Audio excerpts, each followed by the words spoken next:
Hello everyone, I'm Santiago and today I'm gonna be testing Far Cry 5 on the GeForce GT 1030 for performance monitoring. This time I won't be using cam due to Easy Anti-Cheat, which is the anti-cheat software this game uses. So in the meantime I'll be using MSI Afterburner. So Far Cry 5 I'll be doing 1080p, 900p and 720p. To skip down those sections of the video, check the description below. So first of all I'll show you 1080p with the minimum settings, because even with those settings I still get drops below 30 frames per second, especially when there are a lot of explosions or you're fighting in a very foliage dense area, a lot of trees, a lot of foliage, all that kind of stuff, all very close together, means drops below 30 frames per second, or just being attacked in general is not really that stable on 1080p, but you can alleviate some of those drops by just overclocking the GT 1030. I didn't do it in this video because I had some crashes every now and then. It seems that my overclock is not still 100% stable, but I'll soon get that sorted out. Then on 900p I use slightly higher settings, trying to be over the 30 frames per second, and this time around on this resolution it seems to be the sweet spot for the highest resolution you can use in this game without dropping below 30, and the game still looks pretty good, I have to say. Then on 720p I show you a 30 FPS configuration, so I try to crank up the settings as high as possible, maintaining over the 30 frames per second, and for that mostly you have to lower shadows, geometry and vegetation from ultra to high, and that helps a lot to maintain over the 30 frames per second most of the time. And then I just lower the settings to the minimum to see if we can get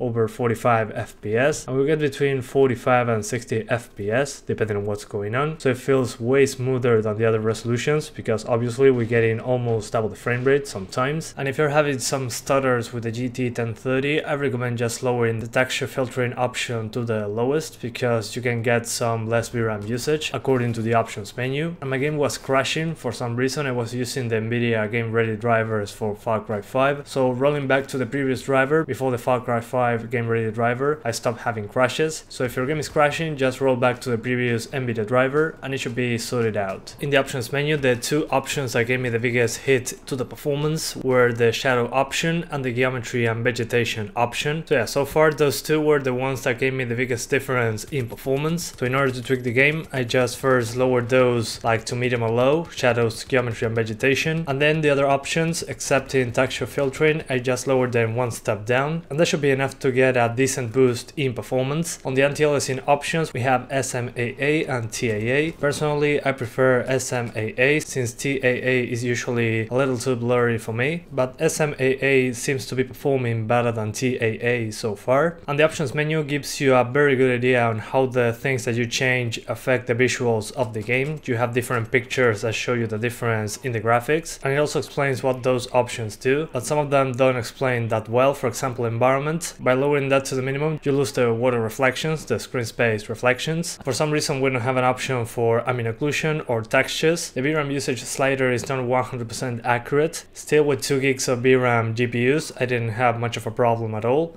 Some stutters every now and then while trying ultra settings, but by just lowering terrain, shadows and geometry it helped with the stutters. And we also have a frame rate log option from 30 to 144 FPS, another thing that I like seeing in options menus, so we don't need any third-party software. And there's also a resolution slider going from 0.5 to 2.0. That means that it is from 50% resolution to 200% resolution, so if you want to keep your resolution and just crank up the internal rendering resolution to do super sampling or something like that, or even lower the resolution, it's a good option, so your HUD doesn't change sizes and you can read the text. That's something I really appreciate in an options menu as well. And there's also an FOV slider up to 120 degrees. I usually like to keep it at 90, 95, that's where my comfort zone is, but other than that there's a good options menu here. And so far the benchmark tool is a good reference to see what to expect from the performance of the game. It's quite demanding on the GPU, but I saw worse performance on the CPU side in the game itself, especially while just driving around in a very